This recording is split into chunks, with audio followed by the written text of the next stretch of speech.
제가 말씀드리고 싶은 거는 조금만 부모님들께서 관심을 가져주신다면 우리 아이의 입냄새 원인 충분히 알아낼 수 있고 고칠 수 있다는 거. 안녕하세요. 소아치과TV 소아치과 전문의 한윤범입니다. 오늘 주제는 입냄새가 나는 우리 아이 걱정하시면서 오시는 보호자분들이 굉장히 많습니다. 아이가 입냄새가 나는 원인 도대체 무엇일까요? 오늘 한번 제가 그 궁금증을 풀어드리도록 하겠습니다. 아이가 아침에 일어나자마자 입냄새가 난다면 대부분의 경우에는 걱정하지 않으셔도 됩니다. 그 이유는 밤사이에 우리가 낮에 깨어있을 때보다 침 분비가 덜 나오기 때문에 덜 침이 생기기 때문에 입안이 많이 건조해질 수 있고 건조하기 때문에 입냄새가 상대적으로 더 느껴질 수 있는데요. 밤사이에 침 분비 자체는 우리 몸의 부교감신경에 영향을 받는다고 해요. 그리고 그 부교감신경은 원래는 밤사이에 더 활성화가 되는데요. 하지만 부교감신경이 활성화가 되더라도 우리가 자는 동안 혀를 많이 움직이지 않고 말을 하지 않기 때문에 침 분비는 상대적으로 덜 일어난다고 합니다.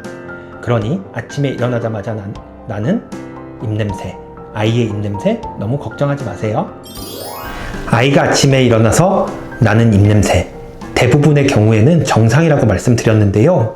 하지만 아이가 아침에 일어나서 말도 많이 했고 물도 한 잔 마셨고 좀 시간이 지났는데도 불구하고 나는 입냄새의 경우에는 분명히 원인이 있을 수 있습니다. 첫 번째 원인은 너무나 당연하게도 치아나 혀 같은 부위를 잘 닦지 않았을 경우, 그런 경우에는 입냄새가 날 수 있겠죠. 근데 사실 아이들 같은 경우는 생각보다 칫솔질이 서툰 경우가 굉장히 많습니다. 아이들 손기술 자체가 열심히는 닦는데 굉장히 정교하지 못한 경우가 많아요. 그러다 보니 아이는 열심히 닦았고 부모님들이 보시기에도 굉장히 열심히 잘 닦은 것 같은데도 불구하고 생각보다 허점이 많은 경우가 많답니다. 특히 유치 같은 경우는 치아 사이사이가 유치의 형태상 음식물이 더 잘 끼고 잘 빠지지 않는 형태를 보이는데요. 그러다 보니 치실 같은 경우를 잘 안 했을 경우에도 입냄새가 날 수 있습니다. 그러니 아이에게 칫솔질 온전히 맡기지 마시고, 아이가 아직은 초등학교 저학년 이하라면 마지막에 마무리 칫솔질과 치실은 부모님께서 도와주시는 것 꼭 기억하세요. 아이가 구호흡을 해서 입냄새가 난다면 이비인후과, 치과에 꼭 방문하시는 거 기억하세요. 이비인후과에 가서는 우리 아이 또래와 비교를 해봤을 때 아데노이드나 편도가 혹시 상대적으로 너무 크진 않은지, 만약에 너무 크다면 아데노이드나 편도에 절제술이 필요하진 않은지, 혹은 코 중격에 망곡이 있어서 아이가 숨을 쉬기 어려웠던 건 아닌지, 그래서 코로 숨을 쉬기 어려우니까 입으로 자꾸 숨을 쉬게 되고 입으로 자꾸 숨을 쉬다 보니 입안이 건조해서 구취, 입냄새가 나는 건 아닌지 한번 체크해 보실 필요가 있습니다. 치과적으로는 아이의 혀의 위치를 한번 체크해 보는 게 굉장히 중요할 것 같아요. 아이의 혀의 위치, 정상적인 혀의 위치는 보통 앞니 뒤쪽 입천장에 혀끝이 자연스럽게 살짝 터치되어 있는 것을 우리가 정상적인 혀의 위치라고 하는데요.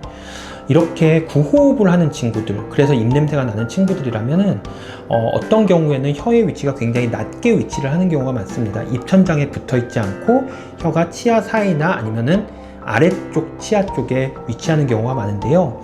그런 아이들 같은 경우는 혀가 낮게 위치하면서 특히 잘 때에는 혀가 약간 뒤쪽으로 말리면서 기도에서 공기의 흐름이 좀 방해가 돼서 코를 고는 경우도 굉장히 많습니다. 그래서 아이가 밤에 자주 깨거나 그리고 코도 골면서 아침에 입냄새가 난다, 이런 친구들 같은 경우는 굉장히 혀의 위치 때문에 그럴 수도 있겠구나, 그러면 올바른 혀의 위치를 잡아주는 훈련 같은 것을 치과에서 배우시는 것도 도움이 될 수 있겠습니다.